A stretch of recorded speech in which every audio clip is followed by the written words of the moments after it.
Hello, Xinyuan. It's very nice to meet you here and to be in a Q&A with you about your latest film, The Cloud in Her Room, a film that you made in 2020 and that is having its first Southeast Asian premiere at the Singapore International Film Festival. So congratulations to the film and also this premiere here in Singapore. Thank you. Thank you for having me. No, it's my pleasure. So I'm Silke. I'm a curator at the National Gallery in Singapore, and I'm a friend of SGIFF and happy to be in conversation with you today. So actually, maybe just to start, I'm always very curious to hear, how a film comes about, how you got the idea to make this film. When did you start developing the ideas? And maybe you can just speak a little bit about the context of the making of the film. Mm-hmm. Thanks. So The Cloud in Her Room, it is my first feature film. And I started writing it in 2014 when I was studying in the US. Mm-hmm. At that time, I didn't really think that I should make a feature, or I didn't set it as a career goal to make it my first step. It's more like because I was so far away from home, there are certain things from my memory and from my past that came to me. And I first wrote it down fragments of diaries, like more fictional version of the diaries, because I think just making a copy of the reality or my past reality is not that interesting to me. So I started to write in bits and pieces and eventually become a script. And I wrote a solid, a formal script. But later on, when I came back to China after 4 years studying in the US, many things have changed. And I would like to embrace the new reality that is more current in China. And that just makes more sense to me. So I started to find cast and do location scout. And in that process, it's very much a rewriting process. And by the end of the day, the film is not as much, it's not as same as the script. And there are many things that more organically make the film that it is now. Yeah. Mm-hmm. Yeah, I could feel this. There are actually many parts of the film that almost feel like a documentary, so real, like a really very convincing portrait of all the characters and especially the main character. So I'm curious to hear more about your relationship with the main character, Mutze. Is she someone you would identify with, or, is there a slightly autobiographical component? Or is it just like an interest, in this kind of youth, that is also maybe in between worlds? Mm-hmm. Mm-hmm. Thanks for the question. So the character, when I was writing it, it's coming from my past experience, but it's not 100% autobiographical. But I think it reflected upon many things that I have experienced, and also my friends or people around me that have experienced. And I think this kind of family structure, divorced or having a new family, and the parents' generation trying to find a new life after they separate. And I think one child policy have been going on for a really long time. So many of my generation have been growing up as the only child, but having these kind of family structures, sometimes you have a new sibling after being a single child for 20 years or something. So I think it is a very personal experience, but also it is a sum up of many of my generation's feeling or their personal path. And when I find my lead actress, I actually saw her on Instagram. Wow. And she's also from Hangzhou, where we shot the film, where the film is set. And I think many things that she can also feel, and she can also find a common ground that she can locate herself in a story. Yeah, it felt very, very authentic. So it's great to know that this is actually a place that she's very familiar with herself. And I'm curious maybe to hear more about how you worked with the actors in general, because as I said earlier, I feel there's really a very strong also documentary component to the film. You know, nothing feels staged. It feels really like just as a slice of the everyday of this family's Chinese New Year period. So maybe you can, yeah, tell me a little bit more about, you know, how you approach it, because you said also it's your first like feature-length film. So I guess it was also quite a challenge, you know, to work with many different actors to make it happen. Mm-hmm. Yeah, this film we had many characters, and it has been a long time that I trying to find all of them, and also because there are lovers, there are families, so it was hard to make the combination and make everything kind of work. So I think instead of finding people that can play these characters, that I try to find people that are interesting and they can offer something to the characters that I imagined.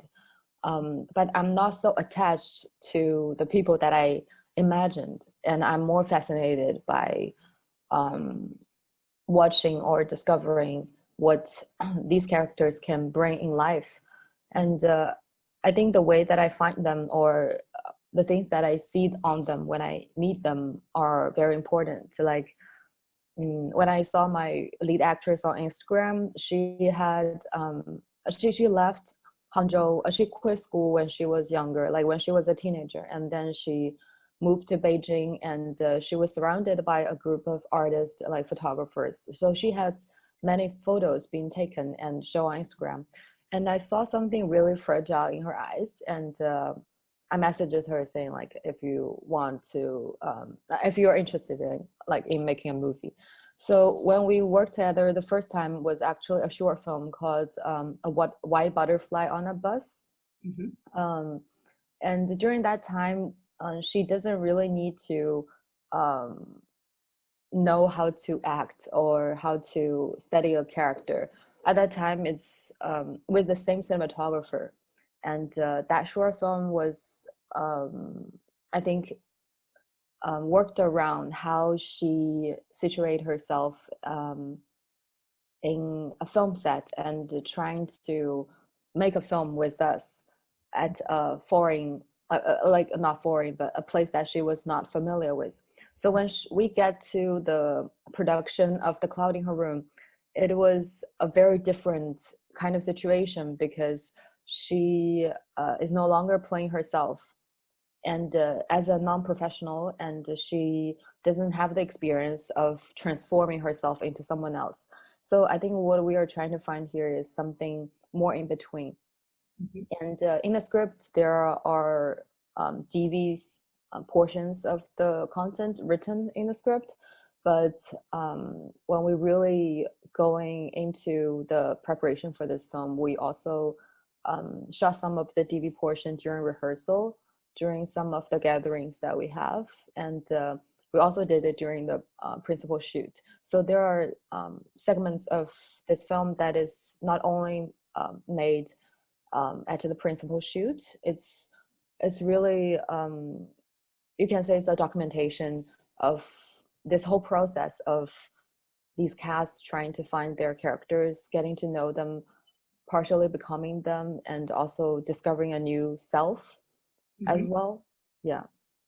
Yeah, which is very convincing, because that's what the film is also really about, right? People finding their place, finding new meaning in old and new relationships. Yeah.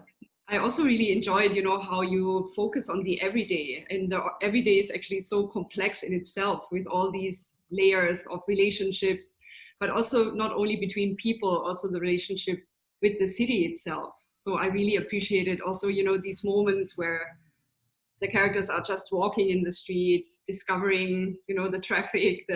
So I think this adds a very interesting psychological layer. You know, it forms like a very strong background to the psychology of the actors.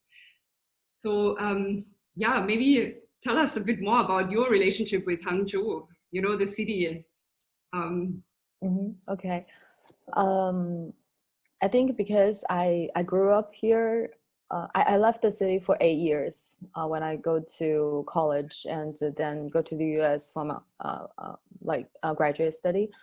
So when I came back, like I'm not portraying the city in a way that is so beautiful because the city is famous for its sceneries and all that. So to me, I'm not someone, I think, that is so nostalgia to the city that I want to portray it in a way that is too romanticized or in a way that is more like advertisement to the world. To me, I think it really makes sense to tell like a feeling of how it is like to be in this city, like you said, in a everyday basis, because the city has changed a lot, and if without COVID, I don't know if there will be any plan of the change. Like it will host the Asian Olympics very soon, like in 2022. So there are many constructions going on in order to prepare the city to welcome like a large group of visitors. So, but many times these kind of constructions or change that is made by like political purposes or for economic reasons, but many times for people who are living, you just seeing this city becoming bigger and bigger. The buildings become taller and taller, and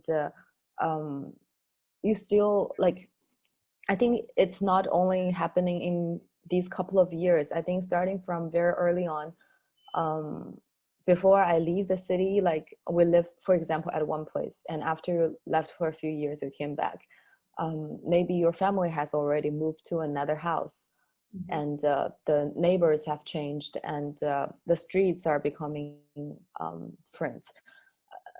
So when you came back, the concept of home is really determined by the people that you know.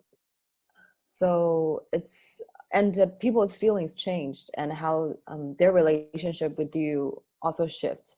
So I think it's a very drifting feeling. It's a sense of that you're very familiar with this place, but it has changed, not only like physically, like the physical presence, but also your relationship with the people inside. I think that kind of feeling that really triggered me to make this film, and I think it's something really hard to share by words. So I think that's also one of the reasons that I made this movie. It's really a feeling that I think many young people or people who have left home for a while to coming back, that you can feel. Yeah.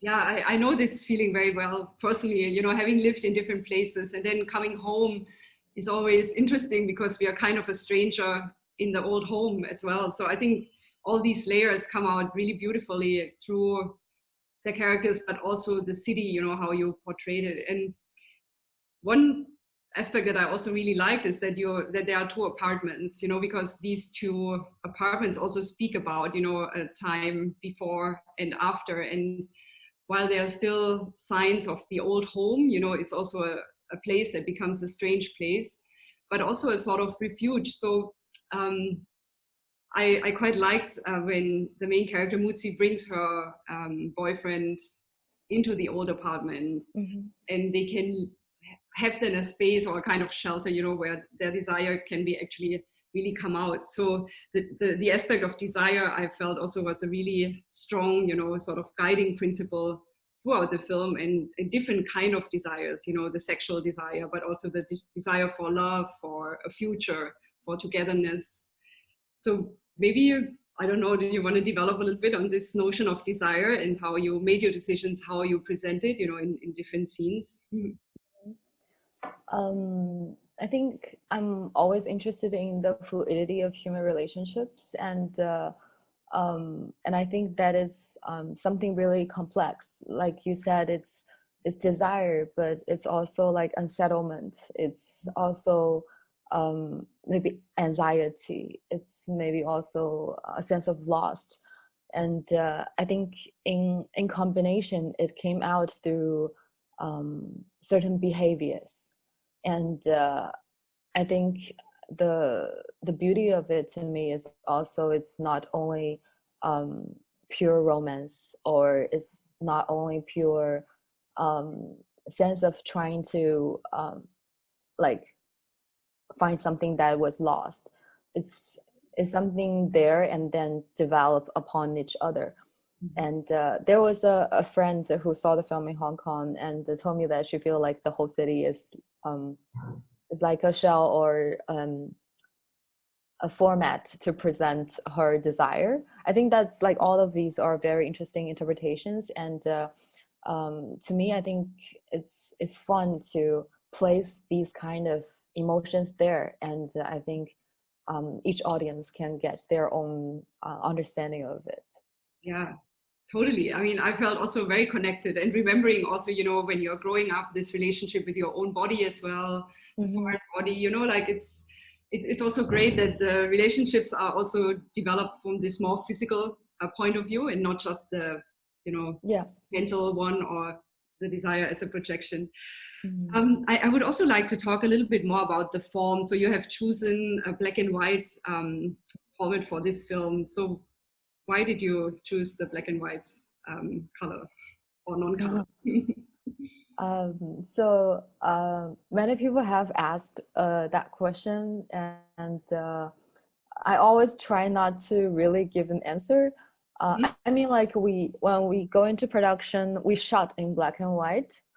So I mean, like all my monitor that we see black and white image, and many things are aimed towards that. When I wrote the film, I didn't think that much, but as we go into production, that black and white image come to my mind, and I think that may have certain relationship to do with there are different contents of this film that may, like, people may say, oh, it seems like a fantasy or a dream. Like, I don't know if it's real or not, and I don't really want to give too much a hint to say like if it's like a dream or it's reality, because I think everything can be a dream and everything can be a reality. And I think by entering this monotone world, I really want to leave the audience to make their own decisions. And I think anything that they see, they can just treat it as something that they received. And I think black and white gives it this opportunity to not really put things into categories. And in a way, I think black and white image is more distanced. It's not that so accessible as the colored ones, because it's in a way different from what you see from like everyday life. We see like mostly a colorful world, and I think that kind of distance works for this film. And yeah, I think it's mostly important, how do you feel by entering this monotone world? Like, it's yeah, what I like intend to do, I think it's not that important. Yeah, no, I mean, I agree. And I feel that the black and white also really brings out this mood perfectly, also the winter landscape, and it puts us at a certain distance, but makes the film also quite timeless, because it's harder to situate it in a precise moment in time. And then maybe a last question, because time is flying in our conversation now. Okay. But I also really love the way the film is edited, and this connects to what you just said. There are some sequences that appear like a dream or like an introspection, just the way, the different scenes come together, sometimes in a quite daring, clear cut. But because we start identifying with the characters, we can still follow very well. So maybe you want to comment a little bit on the editing process, what guided your ideas in this perspective? So when we were shooting the film, I think when we come to the last, or like 1/3 of the film, many things have already become different from the script. And there are also many times a setup improv. So there are improv, but it's like a setup scene. And so there are a lot of room left for editing. And when I started working on the material, so I edited by myself for a couple of months till I have an editor coming in to join me and eventually finish the film. So I try to leave the things that is the most real to me first. So I didn't really started by constructing the narrative. I think that I started by grabbing out the things that it was the most interesting and real to me. That I think that I saw at the presence at the production, but also left in the material that we see. And it was a really hard time editing, like with or without. And I think when my editor comes into the process, it helps me a lot because I still have many emotions that I had, like good or bad, from production, and it was hard. And I think having a third perspective coming in helped me a lot. And it was very difficult editing it because many things are very fluid, and there are many possibilities for this film. But eventually, I think after tried out most of the opportunity, like opportunities, or say like yeah, we eventually find something that I think works the best for this film, because I think this film can also have different versions, but so far this version that we saw, that is I think the most honest and most strong. Yeah. Yeah, no, I mean, it flows very beautifully, and having also sometimes, you know, this slowness in the editing, and then, you know, you surprise us with another quite dynamic scene. So I think it's, yeah, you found really the right flow, you know, to convey the message. And I know that we have to wrap up, but I still want to ask about the title, which is also beautiful. So the room in her, the cloud in her. Cloud in her room. Yeah. Yeah. How did that come about? I think it's because the title actually come really early at the beginning of the writing process, and I think that helps me to set a tone for the writing. And at the very beginning, it's just an image on my mind. It's not something that I made a specific connection with the content. I think it's more like an image. I think, yeah, really set the tone for the film. Yeah, it just came up to my mind. I didn't really have a very in-depth interpretation for that. No, but it works very well because it really conveys this atmospheric, you know, feeling also, you know, I mean, just the image itself, as you say, is very strong. And I think what people get to see in the film then really brings us to this feeling, you know, of something that is present in your own four walls. Yeah. It's mysterious, but full of possibilities as well.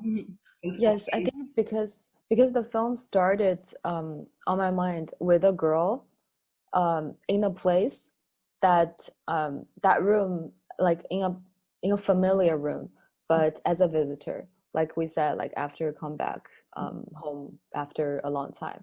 Yeah, I think everything starts from there. Yeah. Fantastic. Okay, I think our time is already over, but it was lovely to talk to you. Thank you so much. Yeah, it was a good time talking to you. Yes, and all the best for the film. Hopefully it will travel to many more places in the world. And yeah, I'm sure that our Singapore audience is very happy to see it on the big screen during the festival. Thank Okay, you. thank you so much.